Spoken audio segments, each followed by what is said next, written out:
Good morning, everybody, and welcome to Recovery Concepts Daily Recovery Snack on Wednesday, April 15th. Welcome. Thanks for joining. This will be my last video from across the pond. Hope this finds everybody good. Heading back that way shortly, and looking forward to being a little closer to home. So let's dive in here and see what we got going on today. April 15th, right? Is that what I said? Wednesday the 15th? Yes. All right. Voltaire, a quote from Voltaire. Appreciation is a wonderful thing. It makes what is excellent in others belong to us as well. Appreciation is a big word for a big idea. To appreciate a thing means to really look at its value, its goodness, its beauty, and to be glad about it. When we can do this, it changes our life. We become grateful. It used to be that we felt jealous when someone else was attractive or smart. We felt envy when we saw people who were having fun or who seemed to be in love with each other. Now that we are sober, we know that we can enjoy the beauty other people create. We can be happy that some people are smart and good at problem solving. We can be glad that people are in love and raise good kids that will make the world a little better. When we see these things around us, we know that life holds good things for us too. There is enough for everyone. Prayer for the day. Higher power, help me turn my envy and jealousy into appreciation. I want to find joy and hope in the good things that others do. Today's action. Today I will list 3 qualities I appreciate in others. Do I want to find these things in myself? How can I do that? I will talk about it with my sponsor. I continue to see the appreciation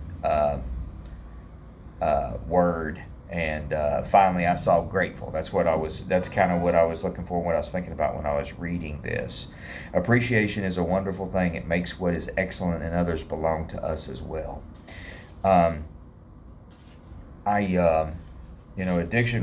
Addiction robs us. I'll speak on me. Addiction robbed me from the ability to appreciate other stuff.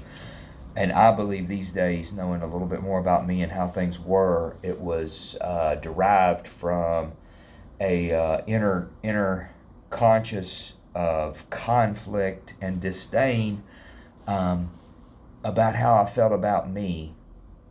And anything that was going on, I mean, it's awful to think about and talk about, but addiction's a bad disease, man. Anything going on outside, that appeared to be good or normal or whatever, I was envious of. I did, become jealous. I mean, I hate to say that now, because that's not the greatest of characteristics to have in a personality.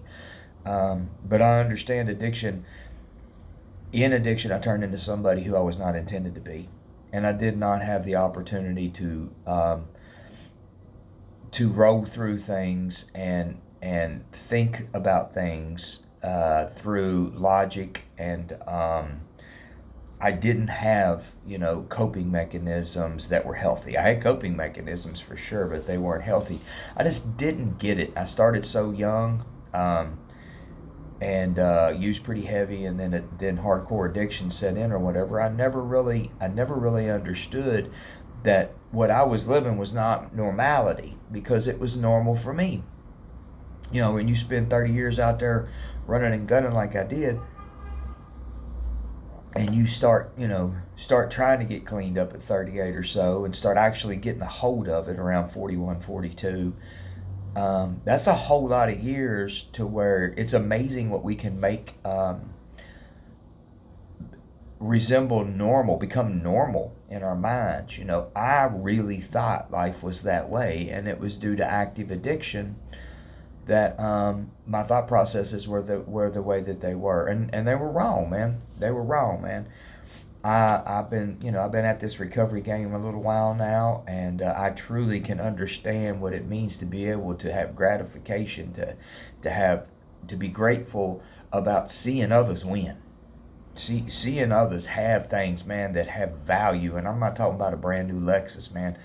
And there's nothing wrong with a brand new Lexus, but I'm talking about people having things that fulfill them and fulfill our community and the world, and bring in good stuff to be laying down just by living a healthy life, being a contributor to the community and society in a good way. And I see people get better in recovery all the time.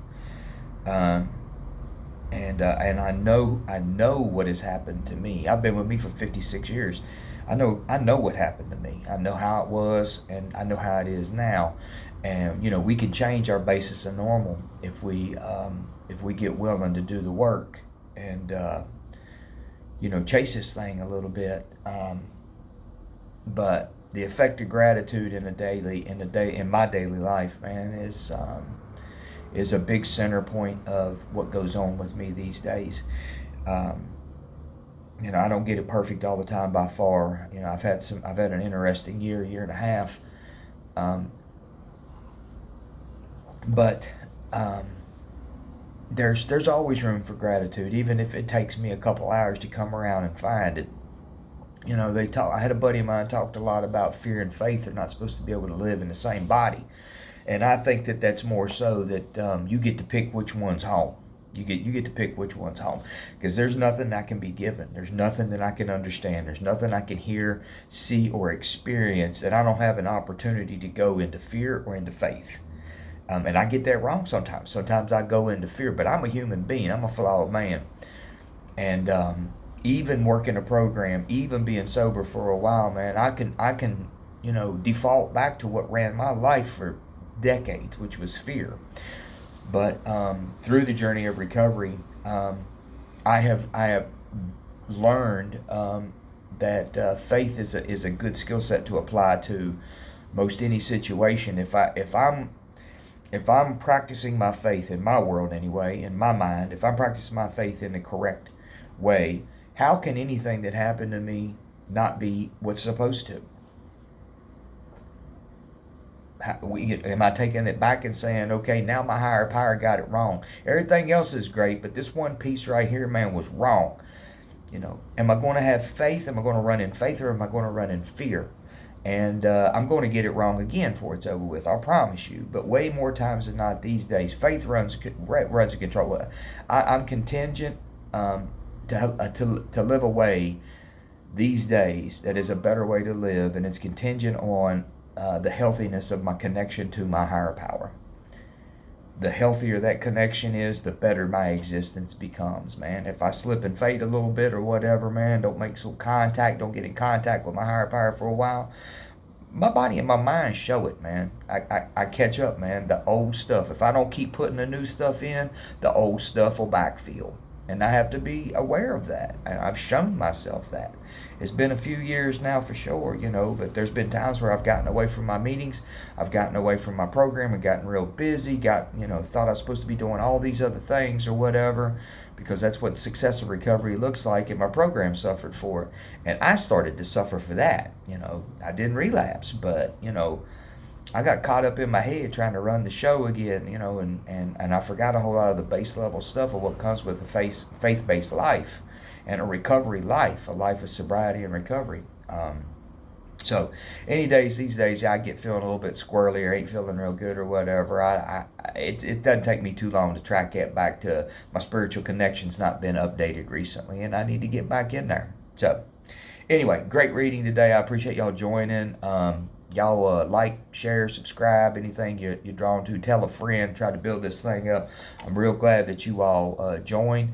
And Lord willing, come on back. We'll do it again Thursday morning, man. Y'all have a safe and blessed day, and talk to you soon. Bye-bye.